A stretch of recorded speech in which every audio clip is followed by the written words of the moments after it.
you might be wondering, what about John?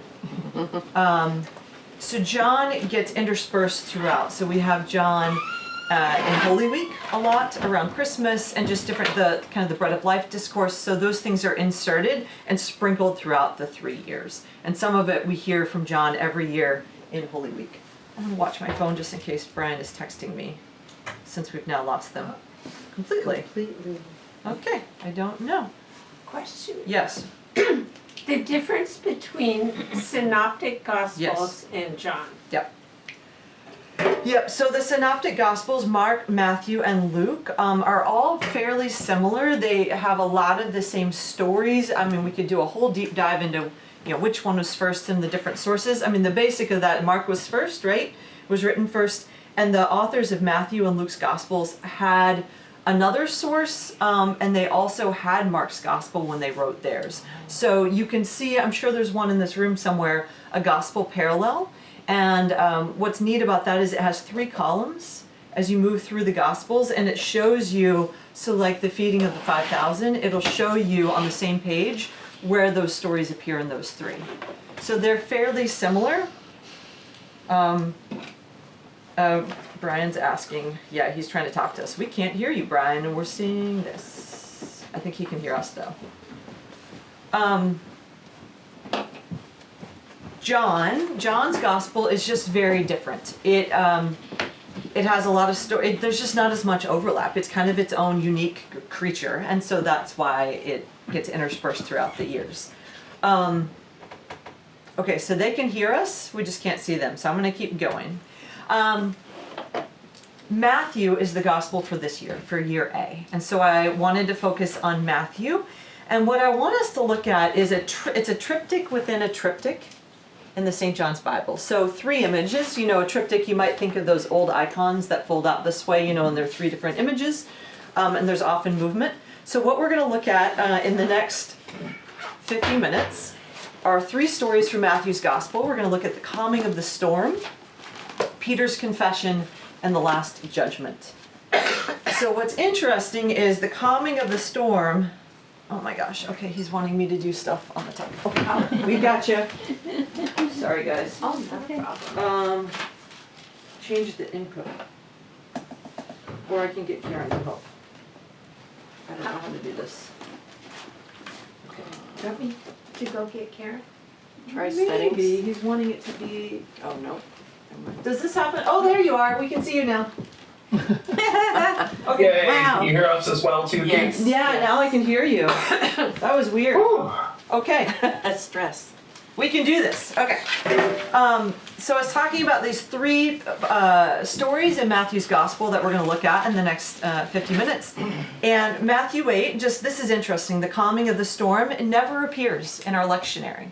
I did not take the time to hunt it down, but I would imagine if it does, we get it from Luke or Mark. So it must be one of the other ones. So Matthew 8 that we're looking at first, we never have in our lectionary. Matthew 16, which is the Peter's confession, it will appear in our lectionary, and you'll hear it over this summer. It's proper 16a, which will fall sometime in the summer, in ordinary time. And then the last judgment really spans 2 full chapters of Matthew's Gospel. Hey, Bob. It's Matthew 24 and 25. And there are 3 Sundays in a row where we hear kind of consecutive parts of those readings, which I imagine will fall next fall. So in the fall lectionary, it's propers 27, 28, and 29. And those numbers are, the propers are following the Feast of Pentecost. So we kind of number the Sundays from Pentecost to Advent. So the ones we're going to look at today, it'll be interesting because when they come up in the regular cycle of readings, you'll see these pieces of art, and the preacher might be preaching on these stories later in the year. So I want, before we dive into, so Suzanne Moore is one of the artists from the St. John's Bible. She's one of 2 artists that worked on this who lives in the U.S. She used to live on Vashon. I think she's moved. I'm not current on where she currently is. You might recognize this photo or this space because it's in the Great Hall. Mm-hmm. And some of you might remember when she was here. She's been here a few times over the years. And this, if you don't recognize, this is Moira which is Brad, Neary, and Suzanne's daughter, who's That dates it. graduating from high school, right, in a couple months. So that tells you how long ago this was that Suzanne was here. I think this is when I was here before, and so I asked Brad for that photo, because it's a great photo. I think She did quite a few pieces. So this video, I believe Brian's going to show for us on this screen so that all of our Zoom participants can see it as well. And it's a very short clip about Suzanne's work on the Bible. And then we'll be looking at some of her art. Thank you, Brian.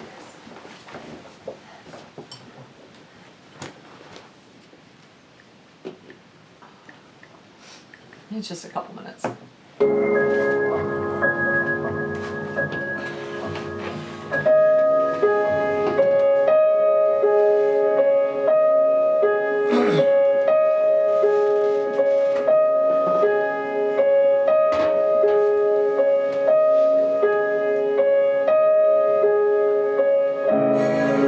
isn't a bigger book project than this. It required everything I had to do the assignments.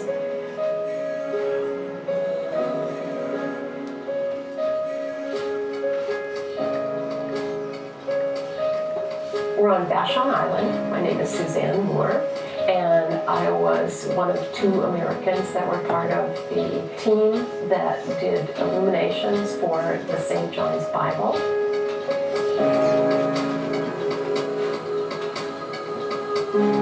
It is a monumental project, but the amazing thing was you just focus, you mix the paint, and your world is at the end of this brush or at the end of the pen.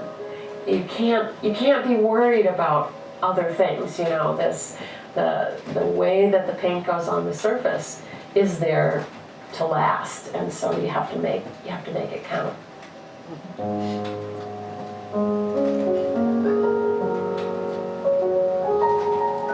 The St. John's Bible, because I don't know who the viewer is going to be, and the challenge is to make it truly ecumenical, to create images that no one has ever seen before, that hopefully can speak in ways that people don't anticipate when they come. I said to people, and I knew there were some of my friends that were not very religious, and it made them maybe even a little uncomfortable, but it was such a Christian, centric book. I said, I guarantee you will see something there that you did not expect. And so just have fun with that.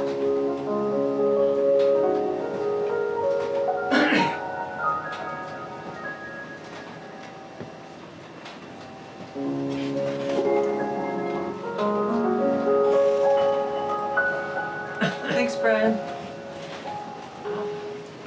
I just thought it was kind of neat to hear her talk a little bit about what it was like working on it. Of this triptych, with the triptych in the middle, Suzanne Moore is the artist for the first one and the last one. And the one in the middle was actually done by Donald Jackson, and it is a triptych itself. And so we're going to kind of look at these overlapping themes that run throughout them all. And I'm going to go ahead and open it up to the calming of the storm so you can see it. Laurel, would you mind pulling that door closed since the copier's running? That might make it easier to hear too. And was that Suzanne Moore? That was Suzanne Moore in the video, yes. Do you know what was so interesting? Was how messy her paint looks. Like, she's really mucking around in there, and then it comes out looking like that. This, right? Yes. So I would love if somebody would volunteer to read, it's short, read The Calming of the Storm for us, and I would encourage you, if you're in the room, feel free to come on up and look closer at this illumination. Could somebody who wants to read that for us? I'll read it. Thank you, Anne. And feel free to come up if you want. And when he got into the boat, his disciples followed him. And behold, there arose a great storm on the sea, so that the boat was being swamped by the waves. But he was asleep. And they went and woke him, saying, Save, Lord, we are perishing. And he said to them, Why are you afraid, O men of little faith? Then he rose and rebuked the winds and the sea, and there was a great calm. And the men marveled, saying, "What sort of man is this, that even the winds and sea obey him?" Thank you, Anne. And do you feel like this is a class where you're encouraged to get up and walk around and come look at this? So as people are doing that, just an opening question is, what does this story suggest Jesus is trying to calm? Is he calming the storm? Is he calming the disciples? Is he calming us? What's the sense you get from this short story? The It's gotta disciples. be, The disciples? yeah, because they're fishermen, they're on the water, they know that storms are a normal occurrence. And for whatever reason on this one, seems to be something different about it. Not sure what that is, but it's bothering them, and they're not responding to maybe as they normally would be. And so, Yeah. I think it's a storm which they know from experience that could be the ending of all their lives. And that's why their fear is to wake the Lord. And I think that's why his response was, "Ye of little faith, Right. I am here." Yeah, there's a lot of fear in this story, right? In the picture. And the picture too. Very Yeah, I dark. want to get to the picture too, and I'm gonna. I have what we're looking at in the room. So what's on this next slide is this icon that a friend of mine gave me when I was ordained, and so I'm just gonna pass it around. But it's interesting. We have so many images we see of this story, and I just love. I mean, just the things I love. You know, like Jesus is serenely curled up, sound asleep, and then just kind of the posture of the person here. With that head turned, The begging. the begging. Yeah, what else do you see as you look at this one? And then we'll compare, which is very different. Looks frantic. Frantic? Yeah. Here you go, Cliff. Well, in the St. John's Bible, it's very violent, extremely violent. Yeah. And I shut it off, but I don't understand it. Sorry. That wireless thing, never, yeah. I don't know. The boat looks particularly tiny and frail Yeah, and what, in You're the thinking- St. John's Bible. Yeah, 'cause It's like you hardly see it, it's kind of Yeah. the lost bow in the is tumult. just shown. yeah, and I'm gonna go to this one for people online. Let's go to the next. Next. there it is. Well, it's not as Yeah. great there, but. I Yeah. don't get the second picture. Oh, from one side to the next. Yeah, Yeah. that's a great. So I'm just going to say a few things kind of about this passage and this illumination, and feel free to jump in with comments or questions. But a lot of it's cell phone morning. We're being serenaded today. I thought I hit my quiet for 1 hour. Maybe but I Amy guess Sue called I Bob. missed it. No, sorry, Bob. So all Can of I this. say one more thing Yeah, yeah. about this one? Yeah. You know, because this piece of cloth looks like an angel wing, Yes. Mm-hmm. it just reminded me of how there are angels surrounding us in the invisible realm that we do not see. That protection. Yeah, It's important to you. right. Yeah. Well, it's illustrated Uh-huh. to me here. Yeah. Well, it was an angel, so you pointed that out. So I think a lot of these stories throughout Matthew are about transformation of people being changed. And this story in particular, for so many people, has been used as a metaphor for the salvation of people who follow Jesus. So it's, it's a story, and we can imagine being on a ship and there being a storm, but it's also a lot of metaphor in this. I don't know if any of you have had this experience, but I know when I've had kind of peace threatened in my own life, I keep this icon in my office, but this story provides assurance and comfort. Yeah. So I want to give it a little bit of context too. So we're in chapter 8 of Matthew's Gospel. And so in chapters 8 and 9, we have a series of miraculous healings. So Jesus is healing people, all different people. But all the stories share something in common. So all of these healing stories are reflections of the faith of those desiring to be healed. Does that make sense? So Yeah. the reflections of the faith of those coming to be healed. So in these chapters we have, thank you, John, the hemorrhaging woman. Right, that powerful story. The demons are afraid of Jesus and they're cast into the pigs. Remember that one? The paralytic man rises from his bed. So this is in and amongst those healing stories, and it's not particularly a healing story, but it's clumped in with those. So what happens for you when you put all these healing stories, these miracles, in the context of this storm? What does it bring to mind for you, or what's happening here when we put them all together instead of pulling this apart? Nobody escapes time on this planet without suffering and challenges. Yeah.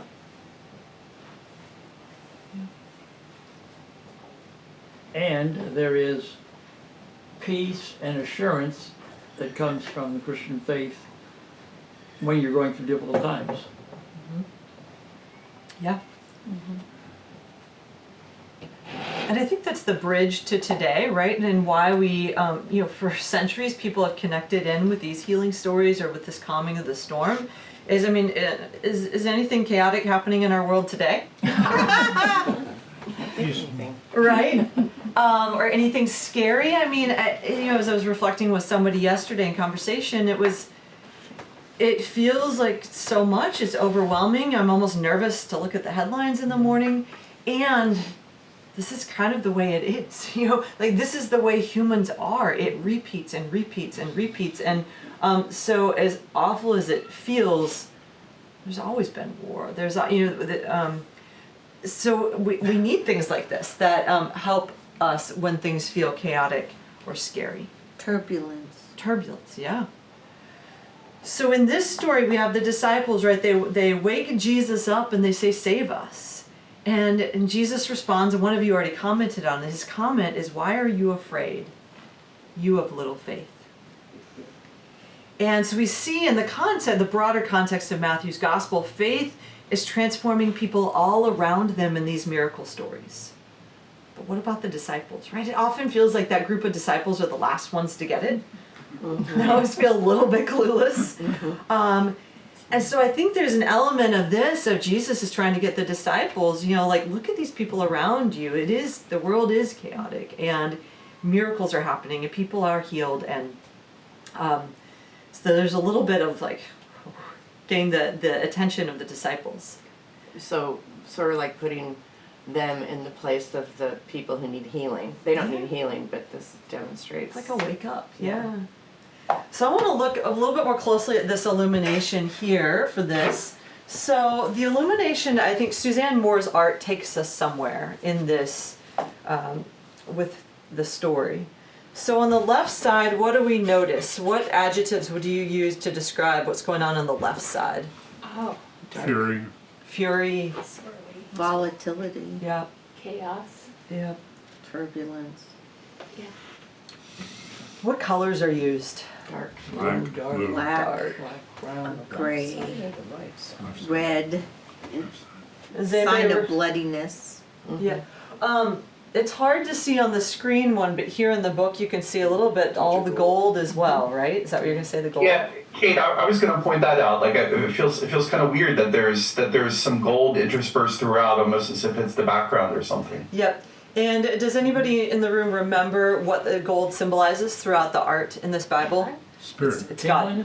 Yeah. It's God's presence and God's divinity. And you see throughout these Bibles, when there's an illumination depicting a very difficult time or chaos, there's a lot of chaos, there's always gold in the chaos. Because God is there in the chaos, right? And yeah, Laura. It's really interesting because it's like a little medallion, sunshiny thing that God is. It's hope.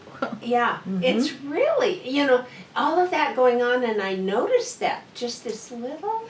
I have to share a story about this. This was one of the most poignant moments I've had sharing these books. It was when I lived in Connecticut, and we had taken a couple of volumes into a church that was multi-ethnic and people from many different backgrounds. It was all ages, different languages. We were in, I'm blanking on the name, it's one of the poorest cities in the entire country.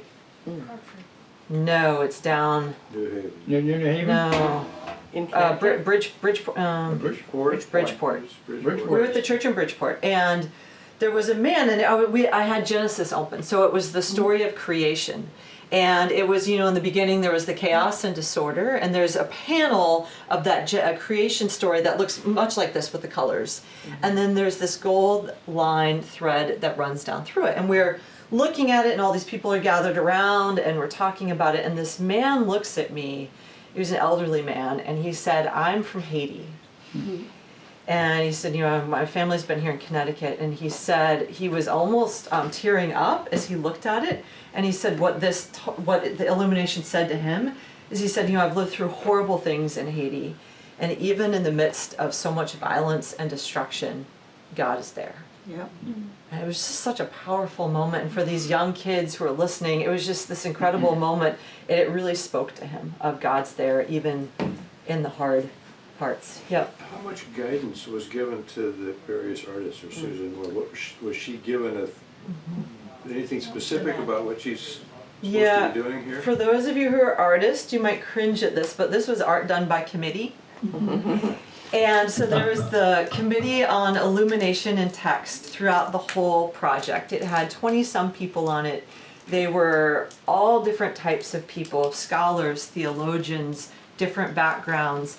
And they are the group that, before it even started, they had spent so much time going through the entire Bible, and they decided what got an illumination and what did not. Oh. I have some questions around the decisions they made. There are things that I think so clearly need an like my favorite story in the whole Bible doesn't have an illumination. I'm like, how did they leave that one out? But they decided, they planned it out. And then what they did for each artist on each one, so on the Calming of the Storm, they would have given Suzanne a brief. So it would have been, basically an academic paper. And they would have gone into all the themes, what they thought was important to highlight. And so because the artists were not necessarily Christian. They were hired because they were good artists. And it's really interesting to talk to some of the artists about how they were personally transformed, and the calligraphers, through this project. Because, I won't speak on their behalf, but I've heard that it was extremely moving in their personal faith. So they would get this brief, and then they would do a sketch, and then they'd send the sketch to the Committee on Illumination and Text. Oh, really? And then they would comment, and then it would go back and forth. So think about the Sistine Chapel. If we had every single sketch and the concept drawings for the Sistine Chapel, can you imagine how incredible it would be for art historians to be able to dig into that? So one of the deals made with the artist on this is that literally every single sketch, every piece of paper, every draft would become property of St. John's University. And so when they were finished, they turned over their files, and I was there several years ago at the university, and we went down into the vault where the original is. And there were off in the corner these shelves, and they had all the artists' names. And I was like, what's in the shelf over there? And they showed us, they opened it. So if you go to Suzanne Moore's drawers, it's every single sketch. So it has every version and every iteration of this. So they wanted to preserve that. So if in the future somebody wanted to study it, they could. Yeah. So it's pretty neat. So you can see the write-up, you can see her concept, and then the back and forth conversation until it landed at this, which is really cool. So, Kate, Yeah. you asked, what do you see on the left? Now, in the bottom is left, is that supposed to be the boat? Yeah. Yes, I would say so. It's up to interpretation, right? Okay. Yeah, I But mean, what is, Where else Because- would you see the boat? because I don't see, Yeah. well, that's a possibility.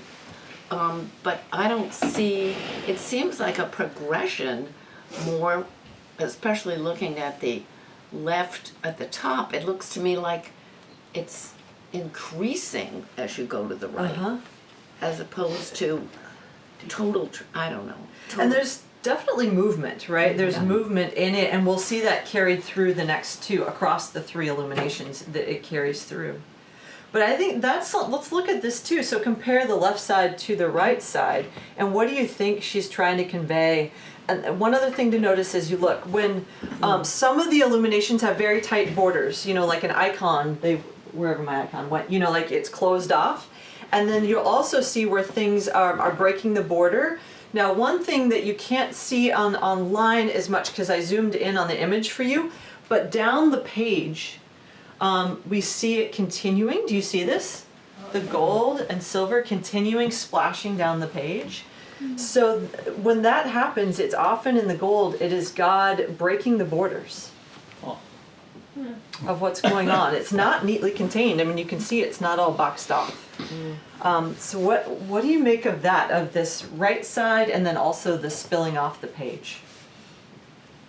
This is the last thing is not the worst thing. Right? The bad things never the left. Or how, whatever the number goes. But what Well, do you, there's no limits. No limits. Yeah. but that little square in the middle on the left of dark, what is that? Or what do you think that signifies? That's up to I'm going to ask you because yeah, I mean yes, there is a book that talks a little bit, but it doesn't explain it, right? It's really left up to the interpreter Wow. of how it works with the text.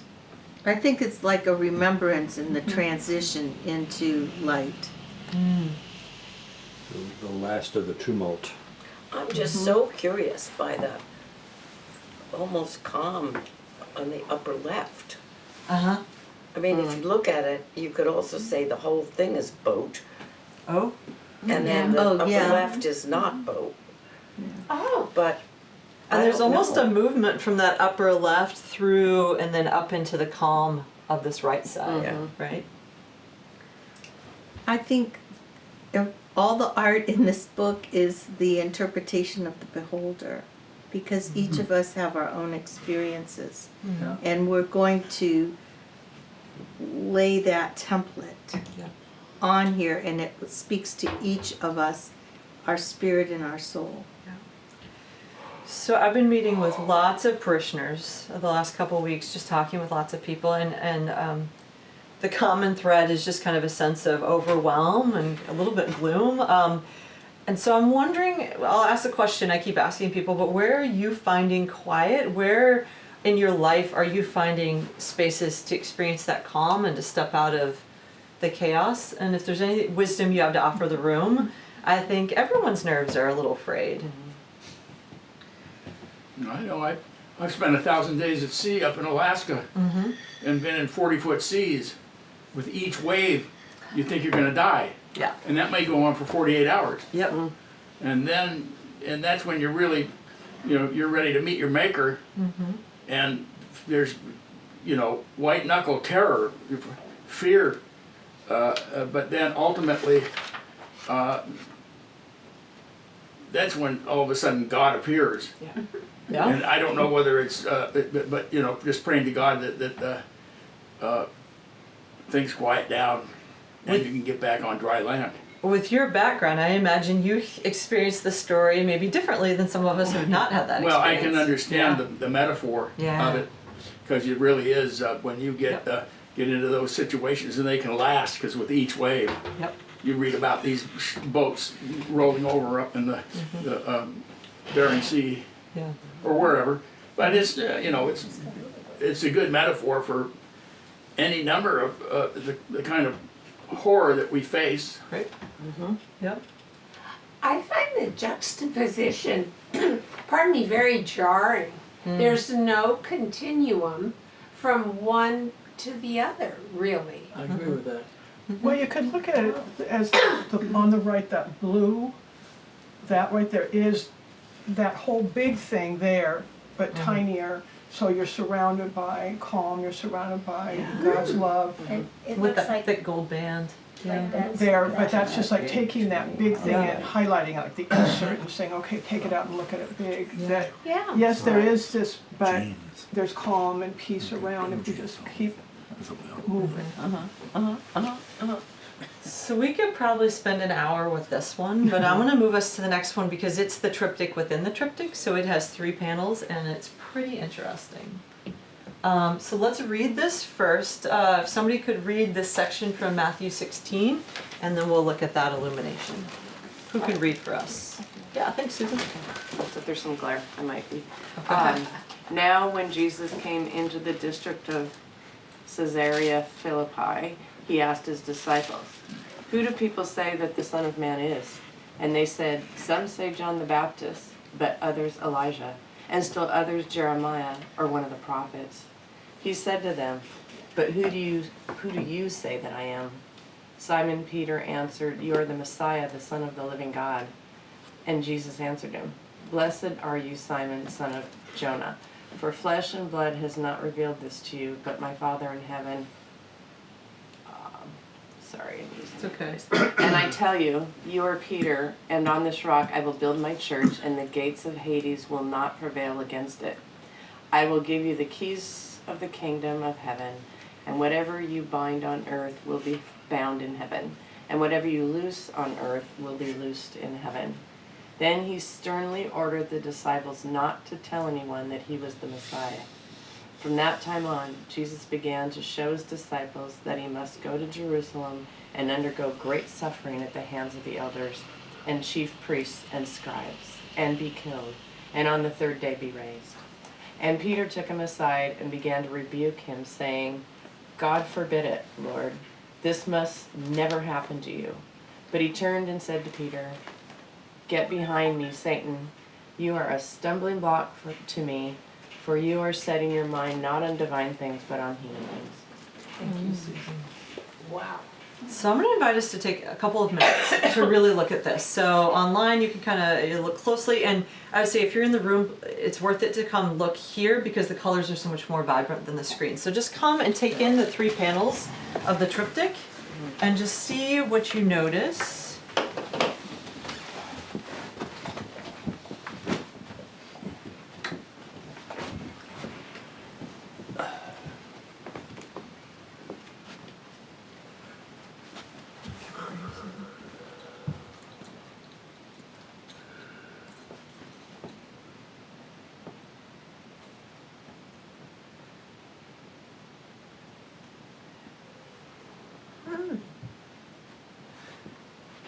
Kind of look closely over here and see if you can see an image that jumps out at you. There's Nose, a face. eyes. You see it? now I see it. Uh-huh. Yeah. Yeah. You might need a different angle. Just Yeah. move around. Yeah, come and, You can see and the nose this here. is this? Are you seeing it? I see it. There. So for those online, we're looking at the right part of in the orange and the red, and see if you can see the figure of a face. Yep. Yeah. We're going to talk about that. There's so much going on in this. This one we could definitely spend an hour or 2 on. Yeah, what do you think, Laurel? What are you making of that? Is that get behind me, Satan? Mm-hmm. There's Do we have definitely any- some kind of beast in the black part. Yeah, beast on the left side. Do we have any Hebrew scholars who can read the Hebrew? It says, I'll give you a hint, it says Sheol. Oh, right there. Mm-hmm. Meaning hell, right? Yeah. And it says heaven on the other side. Does it? I just Yeah. Gold. It says, "You're the Messiah, the Son of the living God." Yeah. Yeah. And here in the middle, "And on this rock I will build my church, and the gates of Hades will not prevail against it." Okay, so keep looking if you'd like. I'm just going to talk a little bit about Matthew's gospel and how this flows in. What are you seeing, Joan? There's a horse there. There's a horse head, right? Yeah. Yeah, and some wings So- on it. Yeah, so this image you can see clearly. It is a triptych, and it is meant to be a continuation of Suzanne Moore's theme, and then we'll look at the Last Judgment. Matthew's gospel itself, just as a reminder, remember, it starts with the genealogy of Jesus, right? It is, the whole family tree. It's basically his credentials are laid out. Matthew was written for a Jewish community, so most of the original audience, they were Jews who had converted to Christianity, and so it was really important to establish Jesus in the line of David. Was important for them. The bulk of Matthew's gospel is a dialogue, going between Jesus, the crowds, and the disciples as they're working out and learning what kind of Messiah Jesus is. But we see this thread all the way through where the disciples are struggling. They're always struggling with it and working it out. I mean, I feel a lot of empathy with their, struggles to understand. He's also the things that Jesus is saying and doing, himself being raised a devout Jew. He's confusing the Sadducees and the Pharisees, so those who keep the Jewish laws. You know, they're asking, why aren't you washing your hands the way you're supposed to? Why are you eating with those people? Why, you know, Jesus kept doing these things that were breaking the laws. Why don't your followers fast the way they're supposed to? And the disciples are constantly through this gospel, they're also asking questions. They're saying, what are you going to do about this storm? What will we eat? Because we forgot to pack lunch, right? And that happens. And every time Jesus keeps pointing beyond these physical realities, he points beyond the laws of Judaism, and he keeps focusing, or he's trying to get them to focus on the transforming power of his being. And they simply don't understand. And it doesn't come together until we get to the crucifixion and the resurrection, when the pieces start to come together. So that's just a little bit of overall framework and context for Matthew's gospel. So here I want us to look from one panel to the next, and we're going to start on that dark part that says Sheol, that left section. And I think this is so fascinating. So there are elements in this that are based on historical descriptions of the place where Peter made his confession. So you can go visit it. I tried to pull a photo, but it was hard. It's at the foot of Mount Hermon in Caesarea Philippi, and there's an opening there. And it was believed during Jesus' time, that area was under the control of Herod the Great, and he built a temple to Pan there, and they believed that it was the opening to the underworld. So people hearing this gospel, they would have known all that. They would have understood the significance of Peter's location as he was saying this. The Hebrew word Sheol that's printed there in the Hebrew lettering means the underworld. Excuse me, is that where Jesus said, upon this rock you will? Yes. Okay, thank you. So we'll get into that. So I want to point out a couple of things that you all were noticing and pointing out. So people were noticing what the eagle with a beak, the winged horse. Does anybody know what that comes from? Because we have a lot of different cultures and things brought into this art. Pegasus in Greek. It's Assyrian, so it's from Assyria. So Assyrian gods are there. How about this red and blue part? Can anybody figure out what that might be? It almost looks like a map. Map? A volcano. It looks like maybe what's an internal organ. You're getting closer. Amy Sue's getting closer. Any of our medical people in the room figure out what it is? No. Is it the heart? Not the heart. The liver. It is, I'm just going to tell you because it's cool. It is a microscopic view of the AIDS virus. Wow. It's like under a microscope of the AIDS virus. Sure. Sure, right? I was going to say that. But what it is symbolizing, what is hell for us? I've had a lot of people tell me since COVID they wish it was the COVID virus was there because of the way it isolated people and brought people out of community. And AIDS didn't isolate people? Oh, right, and so this art would have been done like in the early 2000s. And so Donald Jackson did this one, and he was trying to imagine what is the experience of hell on earth, and he thought it was the AIDS virus and what it did to communities. So he worked that in, among other things. Kind of interesting. Let's go to the middle section there. We have Jesus, right? We have, what is above his head? What do we see?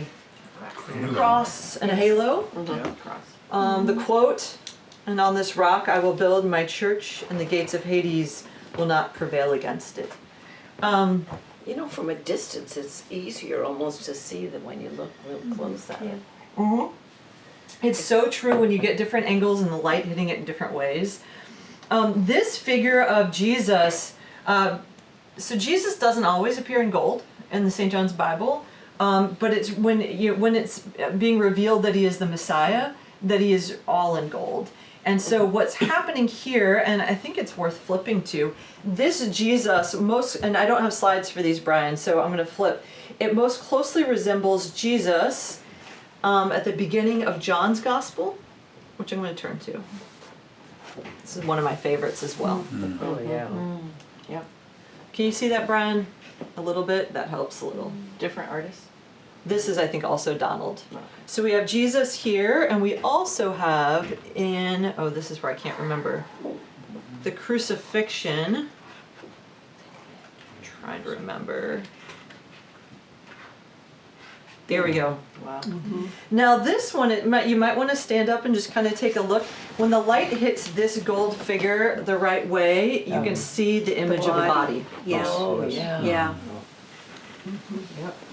So, And you see the dove descending. yeah. Yeah. There's, Raise it a Up teeny on bit you. more because it's easier to see from a distance. it is. That's amazing. I'll tell you, when I walk up to read from it and worship, it's fascinating as I'm approaching and as the light's coming in those windows, different things pop out.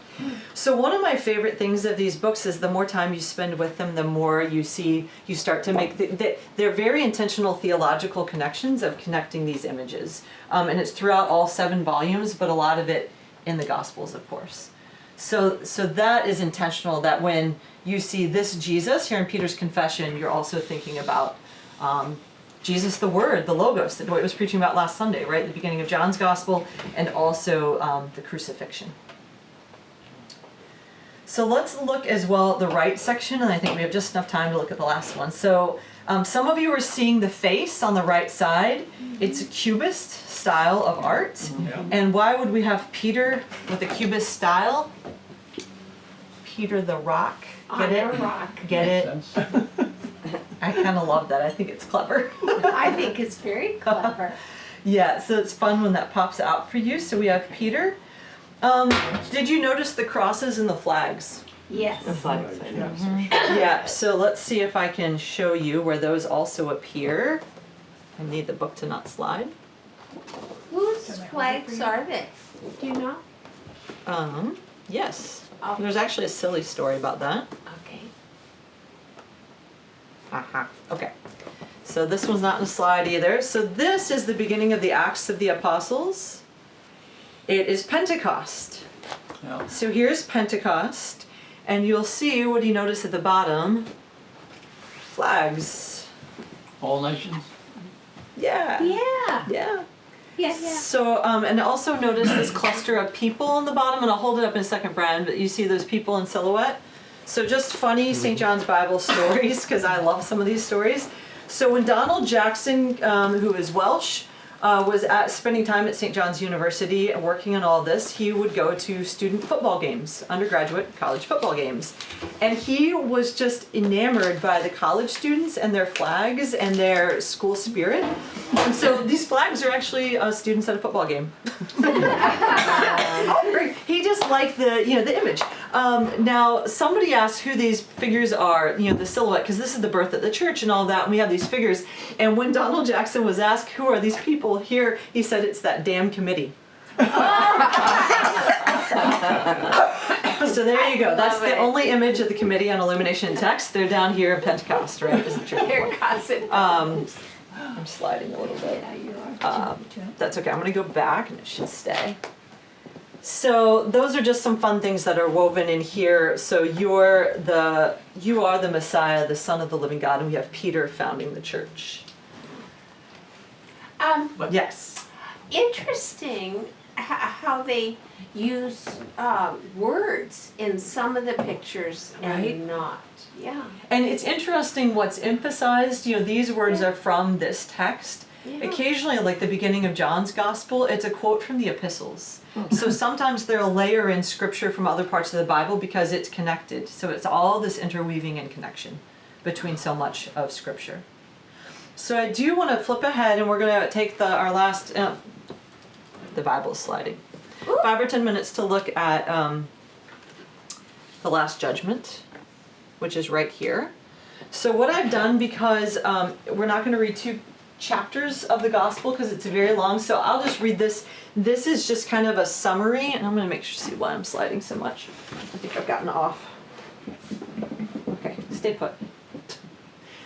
So this is a summary of Matthew 24 and 25. So in these chapters, it records Jesus' teaching on the Mount of Olives about the future and how his disciples should live in light of it. He warns of upheaval, deception, persecution, and the destruction of the temple, and speaks of the coming of the Son of Man, whose timing is unknown. So his followers must stay awake, endure, and remain faithful. Jesus then tells parables that press the same point. Servants must be ready and responsible in their master's absence. We have the stories, the parables of the faithful and the unfaithful servants, the 10 bridesmaids, the talents. Because accountability will come suddenly and decisively. Finally, he depicts the judgment of the nations, where the decisive evidence of genuine allegiance to the king is merciful, concrete love for the least of these. That very familiar Matthew 25. The feeding, the welcoming, the clothing, the visiting. Revealing that what is done or not done for the vulnerable is done or not done for him. Thank you, ChatGPT, for the summary of Matthew 24:25. Very good. So this last one, well, let's do the same. So now you've seen all of the triptych, right? This is Suzanne Moore again. It's at the end of these 3 images. And you're welcome to get up and come look again at this one. And notice, just the similarities to the calming of the storm. Let's look at the movement from the left to the right. Yeah. And what are you seeing? What are you noticing? Well, in this one, there's a result over on the right. You've moved through it, and you see an end product. Yeah. In all 3 on the left, the same colors appeared, so it gives it consistency. And in this one, I'm seeing like a bird here. Ooh. With the wing here, the piece here. I love that. It's hope again. Hope. Well, the one on the left, it seems to me, the beginning is talking about the violence, the destruction, the despair, all the problems of the world to come. That's what seems is being depicted there. My sense of it from looking from a distance. I don't know what it looks like up close, but it's interesting from here, and I'm a ways away, but at the lower right-hand corner, it looks like a building. Yeah. And so it's like, on the left's the chaos and destruction and tumult and all that, and on the right side, it looks like order and looks more tranquil. And peaceful. I see like the churches here, and then heaven through here. This gives us a lot of hope and John, serenity. Yeah, John, what you were saying about that movement from the chaos to kind of the more structure and order, that reminds me of the 7 days of creation panels, because those panels do the same thing in their movement, and they're actually, some of these colors are in those panels of kind of earth, very earthy, almost looks like flowers and green flowering plants. The center section is seems really spherical, kind of like there's a 3-dimensional quality to it. Can anyone make out the cross and the circles? A cross and a circle there in the middle. No. Yeah, I'm struggling to see it, but Well, the cross, it is circular, on top of a sphere. So the notes on this one say the cross and the circle coming together here are representing the reconciling action of the crucifixion. Oh, wow. This is like Julie Gardens looking in those globes and the reflection of the Space Needle behind you. Yeah. Because this is right here at the end of Matthew's Gospel. So what's interesting is that is what's illuminated last in this Gospel. So the crucifixion and resurrection are in Luke's Gospel. So they've also made decisions about what to include. So this is kind of the conclusion of Matthew's Gospel here. Because they only did one crucifixion, right? They didn't do it at the end of 3 Gospels. So what about but the message, circle? the message in that chapter 25 is not just wonderful. It's you've got to be ready, you got to be prepared, you got to serve the Lord. So there's a strong message in there. Absolutely. It's very strong. Yeah, and the talents. Come to you next, Margie. But one thing that I was thinking about that part clip with where Matthew 25 takes us is almost this like groundedness in earth, right? Like this is not about escape from this world. It's about transformation of this world. And I think that it kind of Yes. lands for me with the earthiness. Yeah. Yeah, I was wondering, I'm not exactly sure where we're supposed to see the cross, but there's a couple places where it's a curved type of thing. And also the white bands kind of cross, it's almost like a projection of the cross on a globe, or on a sphere. Oh, I love that, John. Yeah. Yeah. It's very spherical. Because that's what you see, I see that white, and then there's a little gold band, that's the Yeah, cross that's the cross I see. that's coming around to enclose you I like and to that. hug you. The cross is encircling Yeah. us all, not that thing. Yeah. I love where we've It landed with feels this like one. love, This it is feels good. like Use love. that. Well, and what's fun is, yeah, it looks like in the fall there'll be a 3-part, 3 Sundays in a row where we're reading right from these chapters, and it would be fun to work some of this imagery into the sermon. Yeah. Yeah. What about this orderly circle in the upper right with the little crosses? I mean, to me, that seems to be Yeah, I thought order. those were crosses Yep. up there too, possibly. These Structure. appear throughout all 7 volumes. That kind of, some of it is from different cultural backgrounds, textiles. Some of it is there's mathematical stuff in here. There are fractals. I'm not a mathematician. It reminds me of What? tatting. Oh yeah, that's like a hand, right? Like a sewing Yeah. thing. Our great Symbol. grandparents would have Yes. done that. Uh Yeah. huh. Yeah. What? Tatting. It's called tatting. It's, Yeah, they the make little little skein. knots, Like Like that- lacework? Like yeah. like doilies and, Kinda like- artistic It makes things. lace. Yeah, Yeah. lace. Kinda like Right. crocheting, only Yeah, on I a much know what that smaller is, I scale. don't see that thread. And you Yeah, use, I think it's in When this you told me, I know what pattern it is. here. Mhm. Well, there's a lot of textiles actually in here. So if you look, this is the very end of the gospel, and can you see this very light pattern? So these are called sometimes. So it's called a carpet page. Because you wouldn't want to go. So sometimes when the gospel ends or a book ends on this page, you don't want to go barreling into the next book of the Bible right away because most of them have a big frontispiece. So what they have done is they've incorporated these carpet pages, and they're intended to help you rest your eyes and take a breath before you turn and go into the next thing. And a lot of the images used on these carpet pages throughout are textiles from around the world. Oh. Which is kind of a neat thing. I could do a little thing for all threads sometime about that. Don't you? Oh, I see. It's Yeah. behind Those little the words. whole text. Which words? Those little words on the right, are those little bug These? things or? So the question being asked is about the little tiny writing on the side. So this is the NRSV translation of the Bible because it's the most inclusive, and the NRSV Bible, much to everyone's frustration, is copyrighted. The translation itself is copyrighted, so there are a lot of issues. So this is my last St. John's Bible story for today. So when they were planning this, they were working with the copyright people on it, and they were insisting that it must have paragraph breaks because it's copyrighted like that. And Donald Jackson was saying, I cannot do that because it would mess up the flow and everything planned. He said, in calligraphy, we cannot have indented paragraphs. And so apparently it took 6 months back and forth on the copyright for this. And the compromise they finally came to is that everywhere there's a paragraph break, they put these little, sometimes they're called kites. You can see them, they're red, they're blue, they're gold. And so what's helpful for Dwight and I when we're reading from this on a Sunday is typically we'll start at one of these and end at one of these because it's the paragraphs. Yeah. So they finally said, fine, you can do it that way. But they insisted that the margin notes that are part of the translation appear. And so these are the margin notes for the NRSV translation. And they were also done in calligraphy along the sides.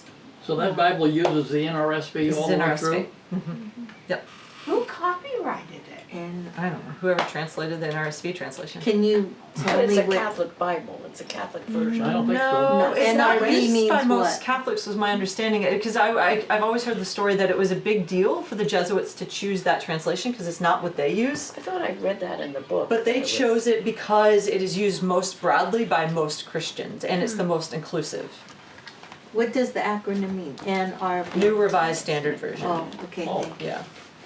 Oh, So- NRVS.